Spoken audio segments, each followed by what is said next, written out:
ఆనాడు శుక్రవారం కావడం చేత పెద్ద సంత జరిగి చుట్టుపక్కల 30 గ్రామాలకు సంబంధించిన జనమంతా ఆ ఊరి మైదానంలోని గుమిగూడారు. పొద్దుటి నుండి ఎండ దంచుకొట్టి సాయంత్రానికి కాస్త చల్లబడింది. నారాయణ ఇంకా మంగయ్య ఇద్దరూ వరుసకు బావమరుదులవుతారు. ఇద్దరిది ఒకే ఊరు రామాపురం. పక్కనే ఉన్న మల్లెపాడు సంతకు వచ్చి సాయంత్రం 4 గంటలకల్లా తిరిగి ప్రయాణం అవుదామనుకున్నారు. కానీ నారాయణకు ఒక మంచి గొర్రె పొట్టేల్ని ఎంచుకోవడంలో చాలా సమయమే పట్టింది. ఏమయ్య నారాయణ, ఇంకెంతసేపు? ఇప్పటికే పొద్దుగుంకిపోతోంది. ఆకాశం చూడు ఎట్లా కందిపోయిందో. మనం ఆ నలమల్ల అంచు దారిగుండా వెళ్ళాలి, గుర్తుందా లేదా అని మంగయ్య కాస్త విసుగ్గా కంగారుగా అన్నాడు. తన భుజం మీదనున్న ఖాళీ సంచిని సర్దుకుంటూ అన్నాడు. నారాయణ చేతిలో ఉన్న తాడును గట్టిగా పట్టుకొని కొత్తగా కొన్న ఆ నల్లటి బలిష్టమైన గొర్రెని చూసి బాగా మురిసిపోతూ, సర్లేవై మంగయ్య, అంత కంగారెందుకు? ఈ పొట్టేల్ని చూడు ఎంత గట్టిగా ఉందో. మన ఊరి మందలో దీనిలాంటిది ఇంకొకటి లేదు. రేపు పొద్దున్న దీని పిల్లలు పుడితే మన వంశానికి పేరు వస్తుంది. రా, ఇక బయలుదేరుతాం అని నవ్వుతూ నారాయణ అన్నాడు. సంత మైదానం దాటి వాళ్ళు మెయిన్ రోడ్ మీదకి వచ్చేసరికి 6 దాటిపోయింది. చుట్టూ ఉన్న జనమంతా ఎవరి దారిన వాళ్ళు వేగంగా వెళ్ళిపోతున్నారు. కొంతమంది ఎడ్ల బండి మీద, మరికొంతమంది నడుచుకుంటూ వెళ్తున్నారు. కానీ రామాపురం వెళ్ళే దారి మాత్రం మిగిలిన ఊళ్ళ దారుల కంటే కాస్త భిన్నమైనది. అది దట్టమైన తుమ్మ చెట్లు, ఈత వనాల మధ్య నుండి వెళ్ళే ఒంటరి మట్టి దారి. ఆ దారిలో 1-2 మైళ్ళు నడిస్తే గాని అసలు జనసంచారమే కనిపించదు. నారాయణ ముందు నడుస్తున్నాడు. అతని వెనకాలే తాడుతో కట్టబడిన ఆ నల్లగొర్రె మెల్లగా అడుగులు వేస్తోంది. దాని వెనుక మంగయ్య నడుస్తున్నాడు. చుట్టూ చీకటి పడుతుండడంతో ఆకాశంలో నక్షత్రాలు ఒక్కొక్కటిగా మెరవడం మొదలయ్యాయి. కానీ ఆ తుమ్మ చెట్ల నీడల వల్ల దారి మరింత చీకటిగా కనిపిస్తోంది. మంగయ్య, నీకు గుర్తుందా? చిన్నప్పుడు మనం ఈ దారిలోనే రాత్రిపూట ఎడ్ల బండి మీద వచ్చేవాళ్ళం. అప్పట్లో ఇంత భయం అనిపించేది కాదు అని నారాయణ అన్నాడు. నిశ్శబ్దాన్ని విడగొట్టడానికి ఆయన అలా మాట్లాడుతూ ఉన్నాడు. మంగయ్య చుట్టూ చూశాడు. గాలిలో ఒక రకమైన చల్లదనం మొదలైంది. తుమ్మాకుల మధ్య నుండి వచ్చే గాలి శబ్దం తప్ప ఇంకేం వినబడట్లేదు. అప్పట్లో మనతో పాటు ఒక 10 మంది ఉండేవాళ్ళు నారాయణ. ఇప్పుడు చూడు, ఈ దారిలో మన ఇద్దరం మాత్రమే ఉన్నాం. నీ చేతిలో ఉన్న ఈ గొర్రె తప్ప పురుగు పుట్ర కూడా లేదు. అసలే ఈ మధ్యకాలంలో ఈ దారి గురించి ఊళ్ళో ఏవేవో మాట్లాడుకుంటున్నారు అని మంగయ్య అన్నాడు. అంతా సోదే. ఊళ్ళో ముసలమ్మలకి పనేం లేదు, కూర్చొని కథలు అల్లుతూ ఉంటారు అని పైకి ధైర్యంగానే చెప్తున్నా లోపల ఎక్కడొచ్చిన అనుమానం మొదలైంది నారాయణకి. సోది కాదు నారాయణ. మంగయ్య నారాయణకు దగ్గరగా జరిగి నడక వేగాన్ని పెంచాడు. పోయిన వారం మన పక్కూరి రాముడుగాడు గుర్తున్నాడు కదా, వాడు కూడా ఇలాగే సంత నుండి రాత్రివేళ వస్తుంటే సరిగ్గా ఒక పెద్ద రావి చెట్టు దాటాక వాడికేదో ఒక వింత అనుభవం అయిందంట. వాడు ఊళ్ళోనికి వచ్చేసరికి జ్వరం వచ్చి 3 రోజులు మాట్లాడలేదు. ఇప్పటికీ వాడు ఆ రాత్రి ఏం జరిగిందో ఎవరికీ చెప్పడం లేదు. కేవలం కళ్ళు పెద్దవి చేసి చూస్తూ ఉన్నాడు అంతే అని అన్నాడు. నారాయణ ఒక్క క్షణం ఆగి చేతిలోని తాడును గట్టిగా పట్టుకున్నాడు. అతని వెనుకను ఉన్న గొర్రె ఒక్కసారిగా మే అంటూ గట్టిగా అరిచింది. ఆ నిశ్శబ్దంలో ఆ శబ్దం చాలా పెద్దదిగా వినబడడంతో ఇద్దరూ ఒక్కసారిగా ఉలిక్కిపడ్డారు. చూడు, దానికి కూడా తెలుస్తుంది కాబోలు అని మంగయ్య భయపడుతూ అన్నాడు. ఊరుకో మంగయ్య, దానికి ఆకలేస్తుందేమో. నువ్వు మరి ఇంత పెరిగివాడు అనుకోలేదు. మనం మనుషులు, మన దగ్గర కర్రలున్నాయి, తోడుగా ఇద్దరమున్నా, దేనికి భయం అంటూ నారాయణ మళ్ళీ నడక సాగించాడు. దారి మరింత ఇరుకుగా మారుతోంది. రోడ్డుకు ఇరువైపులా ఉన్న పొదలు దారి మీదకు వంగి ఉన్నాయి. చీకటి ఎంత దట్టంగా ఉంది అంటే అడుగు తీసి అడుగు వేయడానికి కూడా కాస్త కష్టంగా అనిపిస్తోంది. నారాయణ చేతిలోని గొర్రె అప్పుడప్పుడు వెనక్కి లాగుతోంది. ముందుకు రావడానికి ఇష్టం లేనట్టుగా లాగుతోంది. నారాయణ, ఆ రాముడు చెప్పిన దాంట్లో ఒక మాట మాత్రం నాకు బాగా గుర్తుంది అని వెనుక నుండి నారాయణ భుజాన్ని తాకుతూ మంగయ్య అన్నాడు. వాడు జ్వరం తగ్గాక వాళ్ళమ్మతో ఒకటే మాట అన్నాడంట. దారిలో మనం తెచ్చుకునే వస్తువులన్నీ మనవే అనుకోకూడదు. కొన్నిసార్లు దారిలో ఉన్నవి మనల్ని వెంబడిస్తూ వస్తాయని. అంటే ఏంటి దాని అర్థం అని నారాయణ అడిగాడు. అతని స్వరంలో ఇందాకటి ధైర్యం కాస్త తగ్గినట్లు స్పష్టంగా తెలుస్తోంది. నాకు మాత్రం ఏం తెలుసు, వాడన్నమాటే చెప్తున్నా. అసలు ఈ సంతలో కొన్న ఈ గొర్రె నువ్వు ఎవరి దగ్గర కొన్నా? ఆ ముసలివాడు మన ఊరువాడు కాదు కదా. వాడి కళ్ళు చాలా వింతగా ఉన్నాయి, నేను గమనించాను. అంత పెద్ద పొట్టేలును అంత తక్కువ ధరకు ఎవరైనా ఇస్తారా? నాకెందుకో మొదటి నుండి ఆ ముసలివాడి ప్రవర్తన ఏం నచ్చలేదు అని అనుమానంగా మంగయ్య అన్నాడు. నారాయణ ఆలోచనలో పడ్డాడు. నిజమే, ఆ ముసలివాడు సంత చివరన ఒంటరిగా కూర్చొని ఉన్నాడు. అతని చుట్టూ వేరే ఏ జంతువులు లేవు, కేవలం ఈ ఒక్క నల్లటి గొర్రె మాత్రమే ఉంది. తను అడగగానే రూపాయి కూడా బేరమాడకుండా అడిగిన ధర కంటే తక్కువకే ఇచ్చేశాడు. అది వాడు ముసలివాడు కదా, బహుశా అర్జెంటుగా డబ్బులు అవసరమై అమ్ముకున్నాడేమో అని నారాయణ తనను తాను సమర్థించుకోవడానికి ప్రయత్నం చేశాడు. కానీ గొర్రె ప్రవర్తన ఇప్పుడు కాస్త వింతగా మారుతోంది. అది నారాయణ పక్కన సమాంతరంగా నడవడం లేదు, సరిగ్గా అతని వెనుకనే అతని నీడలోనే అడుగులు వేస్తూ ఉంది. దాని కాళ్ళ శబ్దం ఆ మట్టి దారిలో చాలా స్పష్టంగా వింతైన లయతో వినిపిస్తోంది. ఇద్దరూ మాట్లాడుకుంటేనే పాత మైలురాయి దాటారు. అంటే ఊరు ఇంకా 1 మైలు దూరం ఉంది. కానీ ఆ మిగిలిన దారే చాలా ప్రమాదకరమైనది. ఎందుకంటే అక్కడ ఒక పాత పాడుబడిన ఇటీవల కాల్వ వస్తుంది. ఆ కాలువ చుట్టుపక్కల ఎలాంటి పొలాలు లేవు, అంత ఖాళీ భూమి, ముళ్ళ పొదలు మాత్రమే. మంగయ్య, కాస్త గబగబా నడువు, ఇక్కడ ఎక్కువసేపు ఉండడం అంత మంచిది కాదు అని గొర్రెకు పట్టినటువంటి ఆ తాడును గట్టిగా చుట్టుకుంటూ అంటూ ఉన్నాడు నారాయణ. నేను నడుస్తూనే ఉన్నాను నారాయణ, కానీ నువ్వే గమనించట్లేదు.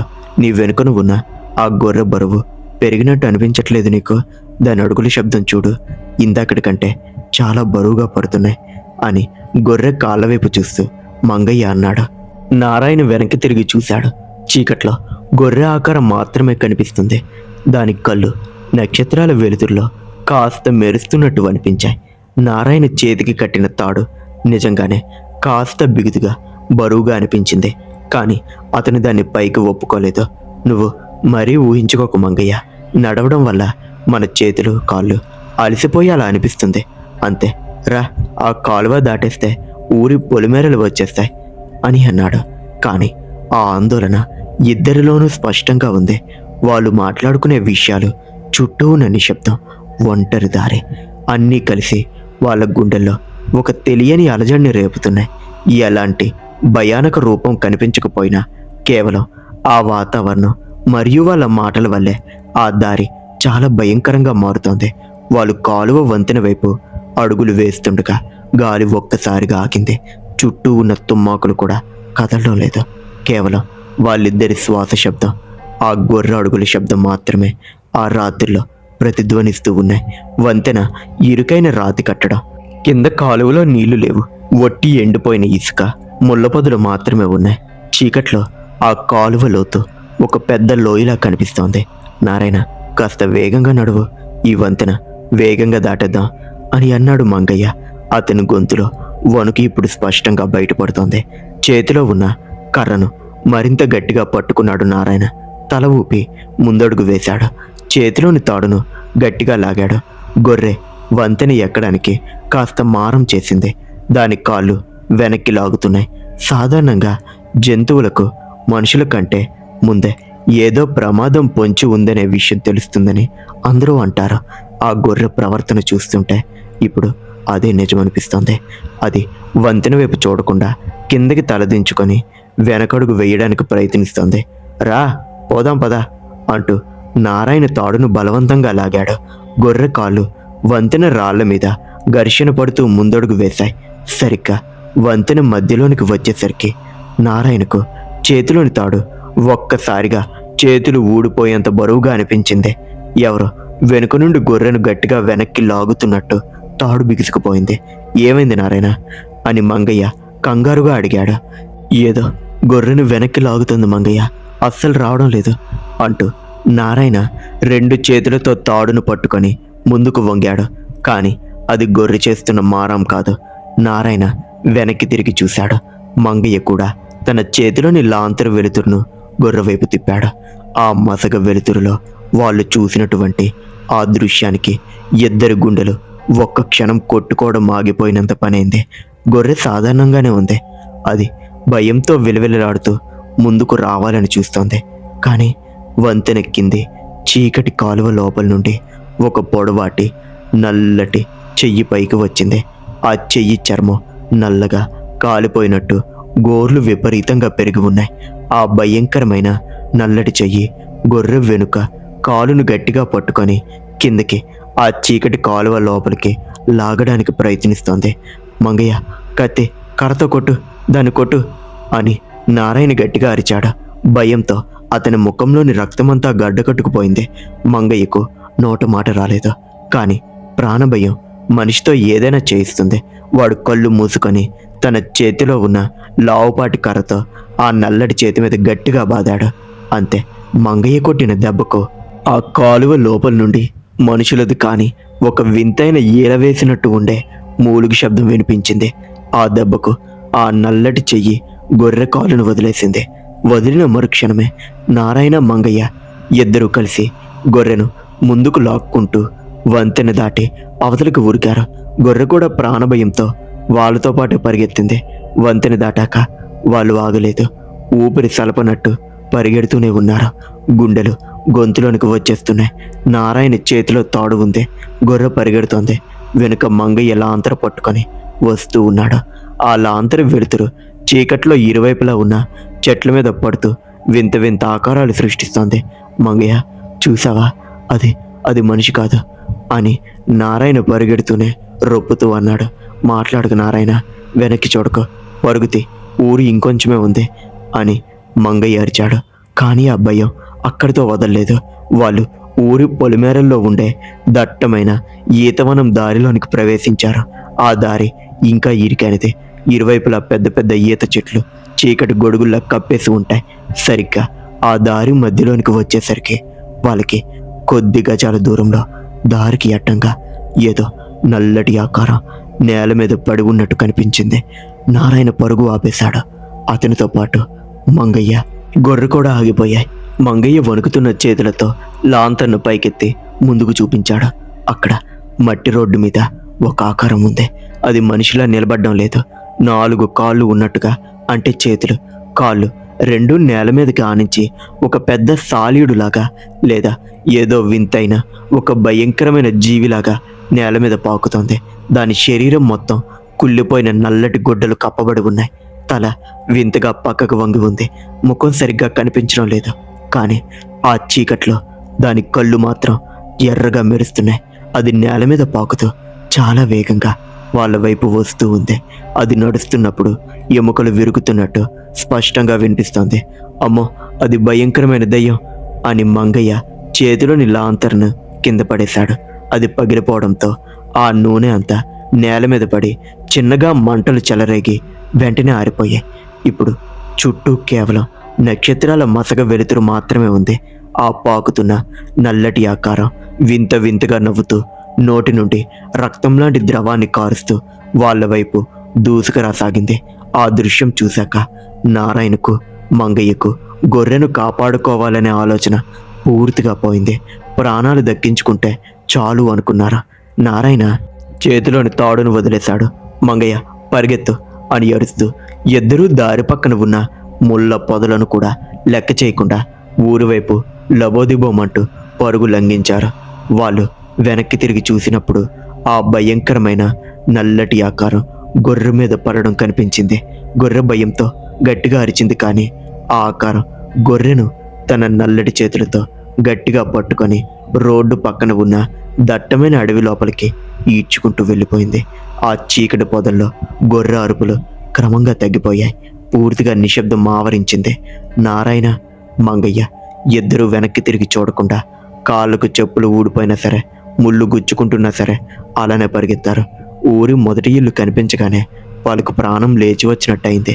అర్ధరాత్రి దాటిన సమయంలో ఇద్దరు ఊపిరి పీల్చుకుంటూ చెమటలు కక్కుతూ నారాయణ ఇంటి తలుపులు బాదారు. నారాయణ భార్య తలుపు తీయగానే ఇద్దరూ ఇంట్లో పడిపోయారు. వాళ్ళ ముఖాల్లో భయం తెల్లగా విరబోసి ఉన్నాయి. ఏమైంది, అంత కంగారుగా ఉన్నారు, ఏమైందండి అని ఆమె అడిగింది. నారాయణ వణుకుతూ మంచం మీద కూర్చున్నాడు.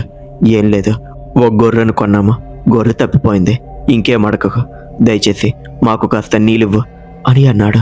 ఆ రాత్రి వాళ్ళిద్దరికీ నిద్ర పట్టలేదు. కళ్ళు మూస్తే చాలు ఆ కాలువ లోపల నుండి వచ్చిన నల్లటి చెయ్యి, నేల మీద పాకుతూ వచ్చిన ఆ భయంకరమైన రూపం కళ్ళ ముందే కదలాడసాగాయి. ఈ సంఘటన తర్వాత ఆ ఊళ్ళో ఒక పెద్ద నమ్మకం మరింత బలపడింది. అర్ధరాత్రి వేళ పొలిమేర దారుల్లో సంత నుండి కానీ బయట నుండి కానీ ఎలాంటి వస్తువులను జంతువులను బలవంతంగా ఇంటికి తీసుకొని రాకూడదు. ఎందుకంటే చీకటి పడ్డాక ఆ దారుల్లో తిరిగే శక్తులు వాటిని తమ సొంతం చేసుకోవాలని చూస్తాయి. ఒకవేళ నారాయణ ఆనాడు గొర్రె తాడును వదలకుండా పట్టుకొని ఉంటే ఈ పాటికి ఆ గొర్రెతో పాటు అతని ప్రాణాలు కూడా ఆ చీకటి అడవిలోనే కలిసిపోయేవి. చూశారు కదా, ఇది ఇవాల్టి స్టోరీ. ఇలాంటి మరిన్ని థ్రిల్లింగ్ హారర్ స్టోరీస్ కోసం ఇప్పుడే మన వైవి దెయ్యాలదారి ఛానల్ని సబ్స్క్రైబ్ చేసుకొని బెల్ని ఆల్లో పెట్టుకోండి. మరొక స్టోరీతో మళ్ళీ కలుద్దాం. అంతవరకు సెలవు. ఉంటాను.